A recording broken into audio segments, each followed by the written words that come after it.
Today is Thursday, January 2021, 21st of January 2021. It's kind of exciting, I guess.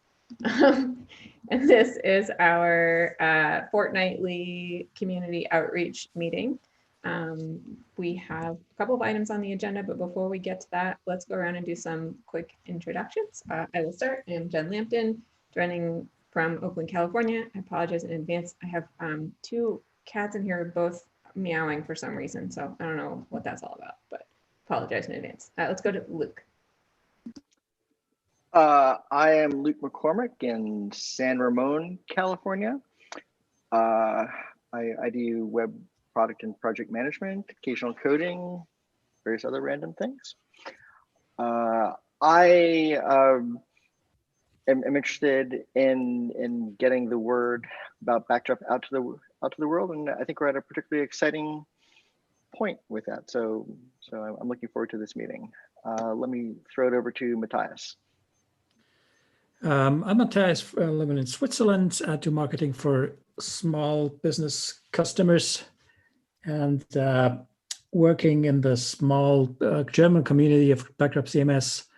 And as I wrote in Zulip, we will have a discussion tomorrow about how to move forward with the Backdrop German side. We have a lot of ideas, but there was a pretty long Christmas break, and I'm not that much into Backdrop right now, but let's change that.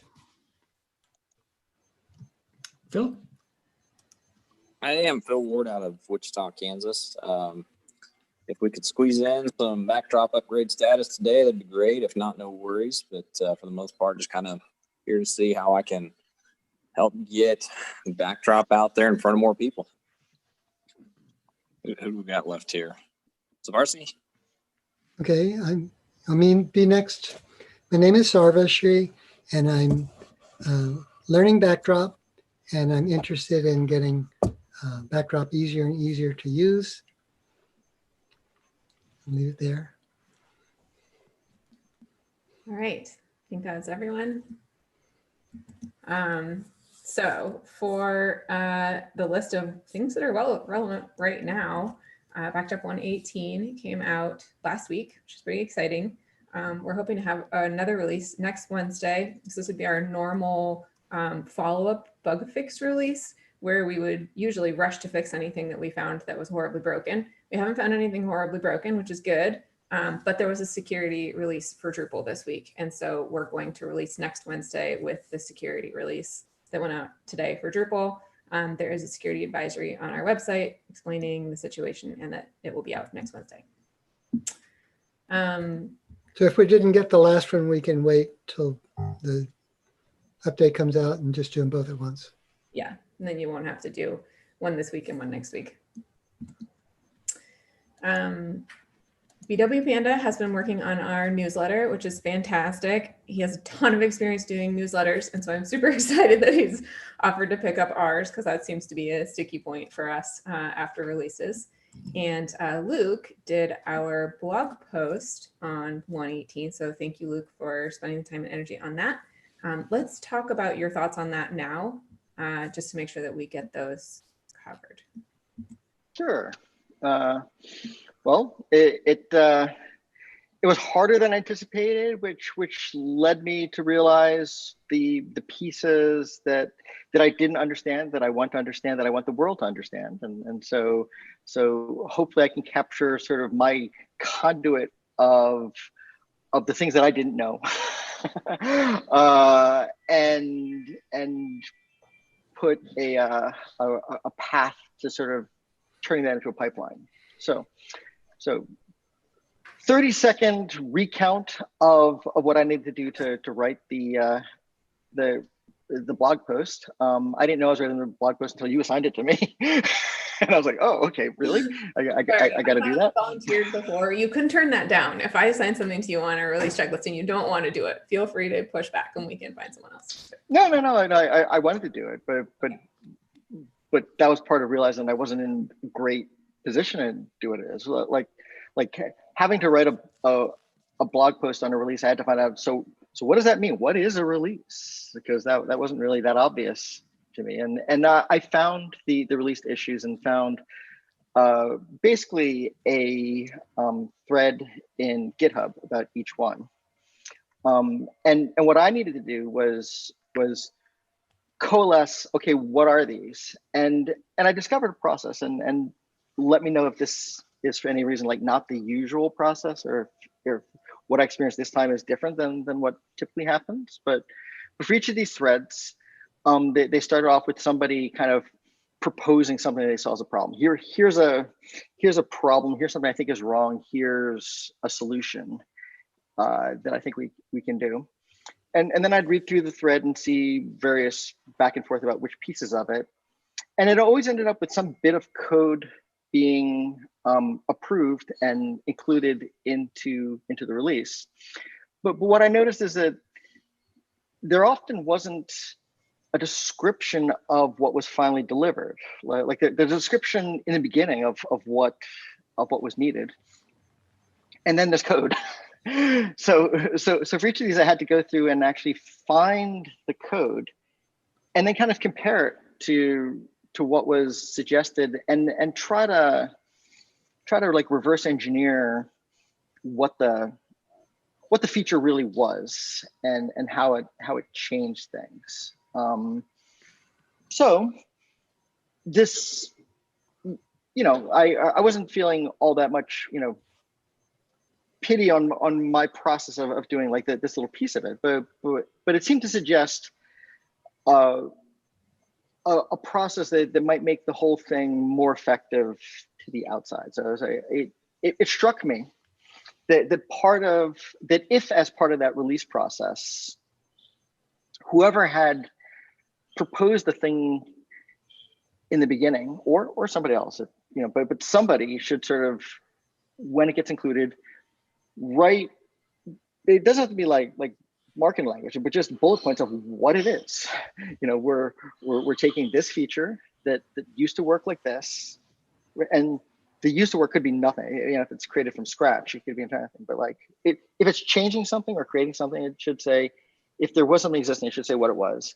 But in any case, you should say, and this is what it is now. This is how the new thing works.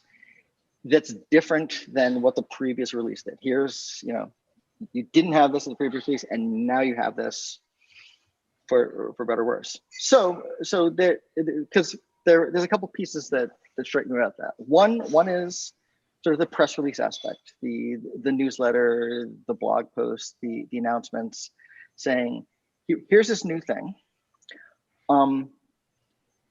As part of that same process, it seems, since there's a new thing, there's a new bit of functionality, that seems implicitly to be new documentation. So part of that is whatever gets written should slide into the documentation either as is or as it's a do item, because if it's changed and it wasn't like that before, then it's not documented. The documentation has to be updated with this new thing somewhere, somehow. A feature of a programming environment doesn't do any good if nobody knows about it, and the documentation theoretically should be how people can know about it. So that's kind of, so that's two things so far, and there's going to be, I think, three altogether with my sort of like brain dump as to the outreach applicable elements of this experience. One is that the feature should be described by the people who that know what they are, and then two is that the release notes should also update the documentation as part of it. And the third thing has to do with roadmap. All of the new features strike me as being at least implicitly part of the general roadmap of Backdrop becoming what it's going to be. You're going from its initial state into something else, something that's good, something that's desirable. And there are roadmap elements that are written down and that are understood. And the release process seems to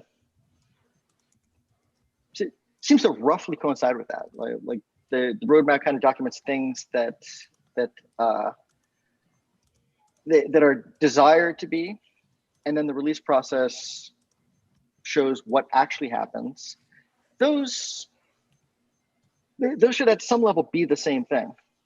So if things that are roadmapped become releases, they can be checked off the roadmap. If things that weren't on the roadmap become releases, that needs to be incorporated into the roadmap. And I don't know how much love the roadmap in general gets as part of the whole process, but it's important in sort of the product management world that I ostensibly come from. So that's why I'm kind of paying attention to it. So summing up that, those are sort of the three things that jumped out at me for this whole process. That it would help to get the development team to state the functionality, that the documentation of that functionality should be captured permanently rather than just ephemerally with release things, and that all this stuff should be viewed as part of the overall lifetime progression of Backdrop. Can I throw in my thoughts, my just off the top of my head thoughts on this? All of them. I'm done. So what if on Git we create two more tags? One tag is a conclusion, needs conclusion as a tag, and another one is needs documentation. And so if, for example, an API or something changes and it needs to be updated, or the way something works within the system needs documentation, then you need to add, somebody would add in that needs documentation tag. But before an issue could be closed, if those two tags are on there, then it's kind of like, okay, somebody needs to come in here and create this conclusion tag, or the conclusion, and then also somebody needs to come in and do documentation, which I would personally prefer that the conclusion is the very last thing to be added to the issue. But that's one way that we might be able to approach what you're talking about. Yeah, so we already have the documentation label, and I think we probably just need to do a better job of using it when we have something that needs it. And another thing is that Backdrop probably contains 1 million features, and we don't have documentation on all of them. So it's also kind of like arbitrary when we decide a new feature needs documentation. I would say if we already have documentation on it, needs to be updated, we definitely need to add that label because we don't want to be wrong. But a lot of time there's new stuff that's like, oh, we're going to add an exposed file name filter to the media dialog. Do we need a whole item on that, or can it just be media dialog? I don't know. So yeah, and then if we had documentation on the media dialog and we added a new filter to it, does that need to be included in the documentation, or would it be self-explanatory? So that I think every decision needs to be a little bit arbitrary as to whether it needs the documentation or not. But I think we do need to have that thought process, which we don't always have right now. We're just like, yay, a feature went in, and then it gets closed.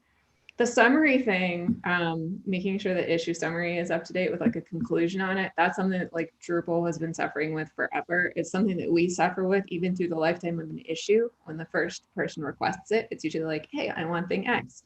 And then it goes through 100 iterations, and what you get is thing Z. But the issue might still say, I want thing X. And then it gets committed and it says thing X, but what was committed was thing Z.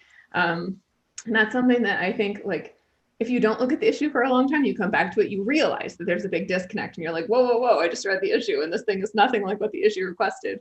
But it's really hard to stay on top of that. And especially when we get a lot of activity on something, it means everybody's really excited about it, but that means that everybody is aware of what's going on and nobody's looking at it with that fresh perspective of oh wait, hold on, this is really different from what we originally envisioned. I think having a tag for that might also not be necessary because we already have a list of all of these things that are committed, right? And so I think what we could do is use this milestone label. Here's an example of one. So we have everything that went into this issue. We know all of these things should have some kind of summary on them. And I know that one of the things that I do when I create release notes for these things is I go through and like update the issue titles so that like if the thing has changed a lot since we created the issue and the title doesn't even match, I'll fix the title. But I don't ever read the top issue. I'm just working on the release notes, and the release notes is just a bolded list of titles, so that's all I focus on. But this would be a really good place where we could involve anyone who's been involved in these issues to say like, hey, could you go through and like write an update on this issue? And it could be something that would happen like immediately when the code is merged that adds it, or it could be something that could happen like sort of on your own time until you make sure each one of these has one. And I think that it could be pretty straightforward to do it. You know how we have like in the top issue, we used to have the format of like, okay, we have an issue, but it has an advocate. There's like a section for advocate. If it has a pull request, there's a section for pull request. We could do the same thing at the top with a section for conclusion. And so if you're looking through the issues to see which one has a conclusion, if it says conclusion and then there's like a paragraph, you know that that's done and you can move on to the next one. We don't usually have that. I'm going to say this hesitantly. We don't usually have that many issues in each release, although velocity does tend to change from release to sometimes we get a ton of stuff. But I think in general, it's sort of manageable to do this between the preview release when we like cut off, this is all the end of stuff to go in, and 2 weeks later when the blog post needs to go out and the newsletter needs to go out. We just need to have a process for making sure that someone goes through and reviews them all. And sorry, Luke, that fell on you this time because you were like, No, luckily, I actually. But yeah, I didn't mind it. My only like close to complaint with it is that it will be a lot faster for someone who already knew what went on. But it wouldn't even be faster if I had just known earlier. Like if I had started this, 2 weeks earlier, it would have been super casual and effortless to just be like, okay, this one, that is our usual process, is when a pre-release comes out or an issue gets created, that's the checklist of all of the stuff and your name goes on that list. But for this particular release, the checklist was never created until the day of the actual release. And so I created it then to make sure we didn't forget any of the stuff that should have been on the checklist 2 weeks before. So I think that was just like a timing issue with 118, but for every other release, that issue goes up on the first or whenever we actually freeze the code.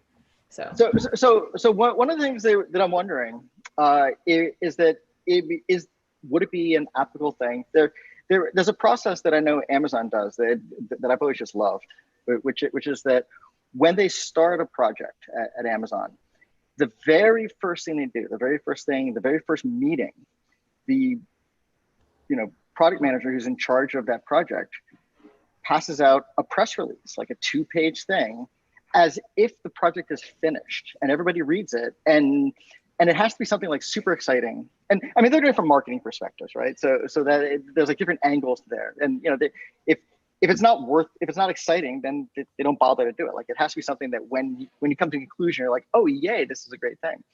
But in this case, it's sort of similar on a smaller scale, where you can imagine, somebody's excited, like, I want to change Backdrop to do this. And as part of that, just say, okay, what is it when this is all done that you think it'll end up with? And just kind of state it as like a paragraph, like, okay, after this, every time somebody publishes a thing, it'll feed the dog, like whatever it is, just like something that you think will be the outcome of this work that you do. This is the classic idea in business, is to start with the end in mind. Yeah. You know what you want. It's all define where you show what you want. And then you figure out the way to get there. Now, and it kind of like, without that being a formal process, like, and my only close examination is this particular release, but that seemed actually to be the case for all these things. Like each one of these threads started off with somebody saying, why don't we solve this problem? And so that's pretty close. Like the beginning messages were pretty close to like what I'm looking for.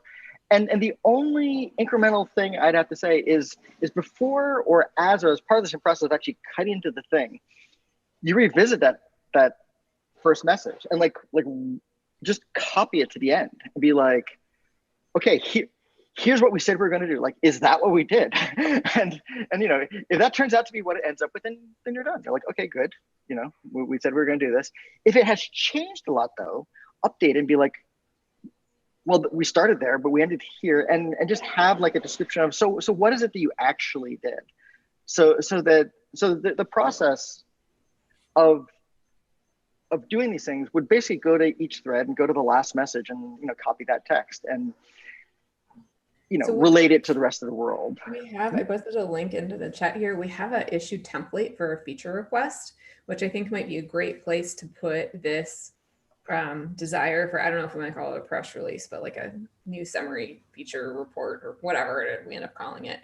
But it could be added into there. So like right now, I think this is loosely copied from what they do on Drupal, where it's like you describe the problem, you recommend a solution, you list any additional alternatives, and then if there's anything else that you think is relevant, we could add an entirely new section here that's like summarize the end result as you see it, or something like that, so that we could use that as a comparison. And if the original request turns out to be exactly what we get, which happens sometimes, then we can just change the heading on that to like conclusion when we sign off on it and be like, okay, we're done.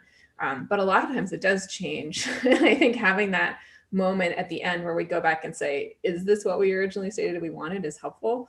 The only downside to this is that a lot of the things we're working around predate this issue template, right? So like if we change it now, everything that's on the list for like 119 probably isn't going to get that section. So we still need to have a process, I think for adding it to pre-existing issues. And maybe that's just something we do. We could add it to the one that the preview release checklist. So it would be like, review all new features and make sure each one has a conclusion. And then that will come before draft blog post so that we can sort of have the opportunity to make sure we know what's going to get written up in the blog post before. In some of the programs that are out there, they separate to-do lists from project lists. That is, a to-do list is the one thing you see, oh, we need to do this, and that, you know, it's defined quickly and gets done quickly. And it's a to-do item. And other things are projects that have multiple to-do items connected to it, all have to be done for the project to complete, you know, mini project or whatever you want to call it. For instance, in this idea that I'm working with, and I don't know where to put this or if it ever gets put, and that is, I want Backdrop to be easy to learn. And I know that learning depends upon copying what other people have done. So we should have a list of websites that we can go to, and somebody can take you through the website, how it was created, what their thinking was, what tools they decided they needed to use for that website, etc. Basically how they thought it through and built it out. And then the person going through could then build that website on their own as a practice of how you develop Backdrop websites. And that kind of learning process, I think, is very much needed, because I've gone through the user guide, pretty much everything there, and it tells you, oh, to do this, you have to do this, and you use this, you know, this tool or whatever, but doesn't give you any of the context by which you want to use those kinds of things, or the thought process by which you develop websites with Backdrop. And it's a huge gap for me, because I'm not making much progress at this point on developing the things that I want to develop, because I don't really know how to tie everything together. And I'm too much of a neophyte to get that done. And just going through a user guide is not complete enough for me. So where would I put that, or would you put it, or where does that go?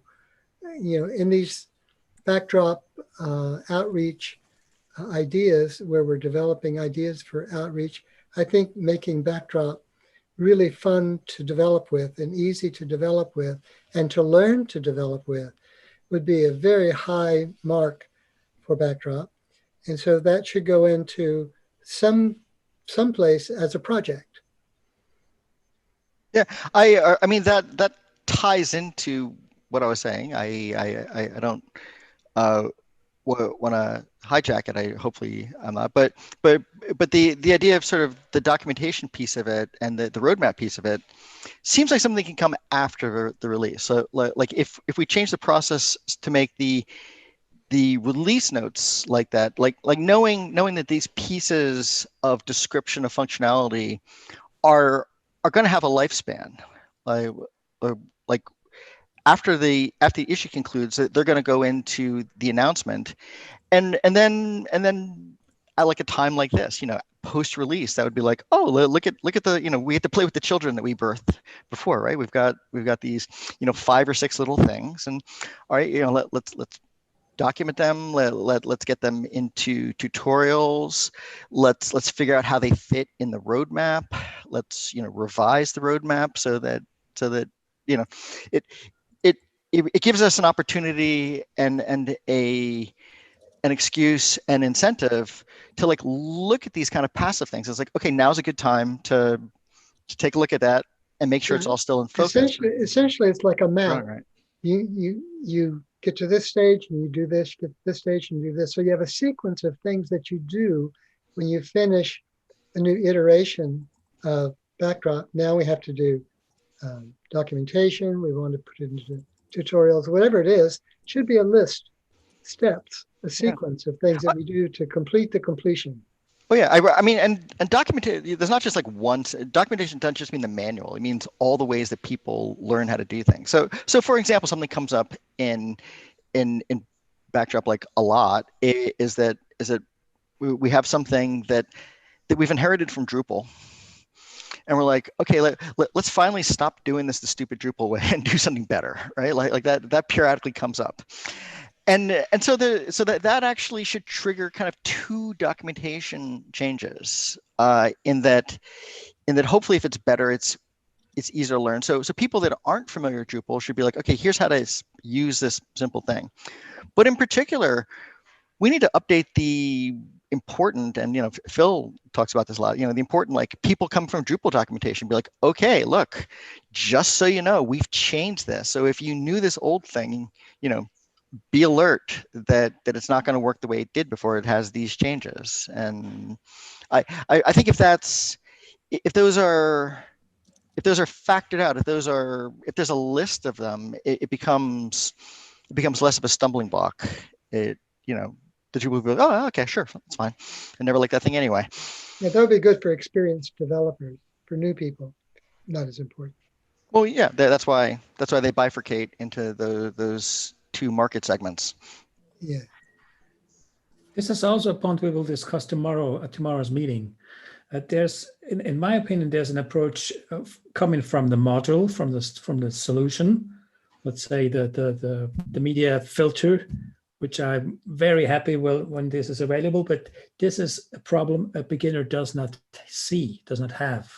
And our idea is to have some very basic websites created and then tell people how to do this. Tell people how to create relations, which is a very powerful feature in Backdrop and in Drupal.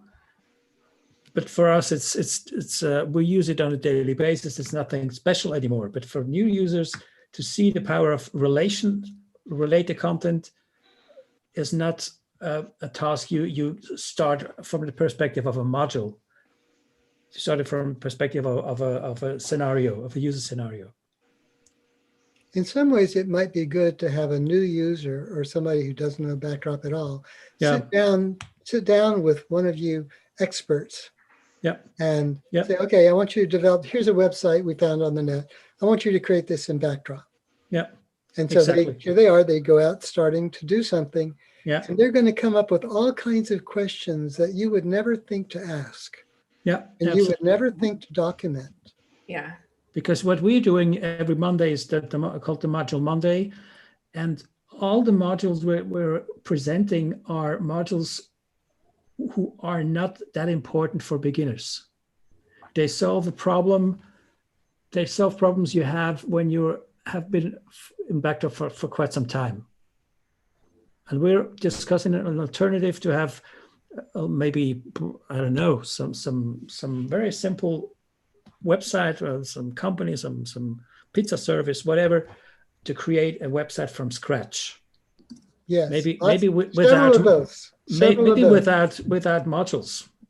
If you think about the way you've learned anything, whether Mhm. you're learning to write or learning to paint, learning to draw, learning to do anything, you always started copying something simple first, and then gradually building your skill, looking at Mhm. who had evolved their art, before, and then you would begin to become a master by copying masters. Mhm.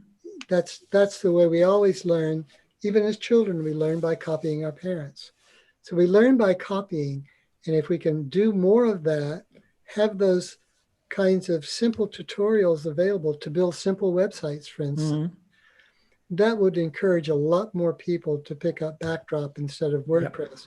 Because Yep. WordPress, they're going to run into limitations, and they're going to then try to figure out, well, what can I do now that I have a website, but I can't do what I want with it? Or it's going to be complicated, or it's going to be expensive. Mhm. Mhm. Backdrop can solve those problems. So Yep. that's why I'd like to see people start with something that's more powerful. Just use the simple elements of it first, and then later, as they realize that they want to go further, those tools become available, and then they can dig in and create a more complete vision of their website that they want. Mhm. Agree. And by the way, Luke, the release, the press release was very good, in my opinion. Oh. Really? Thank you. I feel like I hardly did anything on it. I mean, I just took what was there and, applied basic grammar to sentences, and like I didn't do much.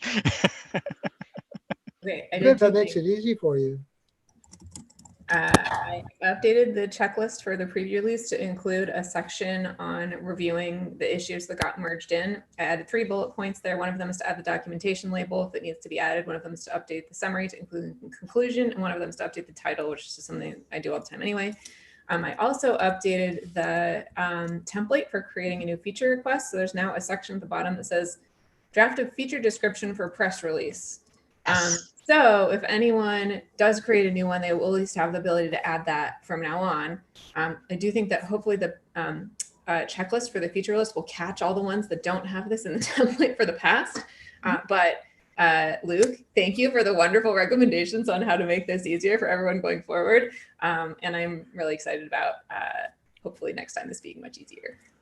All right. So I seem to have hijacked this whole meeting. Was there other stuff that we wanted to talk about, or? Let's check the agenda. I think so. Let's see. Blog post stuff. I did want to mention we have one draft blog post that was written by a community member on security that now that 118 is out, I think we should schedule for maybe not next week, but the week after, if everyone's okay with that. Hey, Tim. We talked a little bit about learning.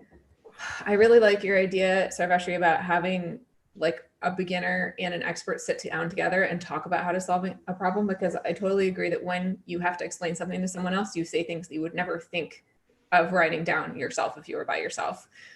One thing that I also find really attractive about that is that like every Backdrop developer might do things differently. And it would be really fascinating to do this as a story where you could have like me sit down with someone, Tim sit down with someone, Peter sit down with someone, Matthias sit down with someone, like everybody tell their way of solving a particular site, because then I think as beginners, you learn the way the first person you talk to, and then you watch someone else, and then you learn another approach, and that'll help inform you in the future of different ways to solve that problem. And you might find one of them doesn't fit the site you're working on and the other one does. And I think that having that different perspective of, different websites or different people is also going to be really valuable to people who are learning. So Yeah. I would love to figure out how to make this happen, whether it's like a podcast series or just a quick like audio or video or something. Like, how do we get these people together to have this conversation? I don't know.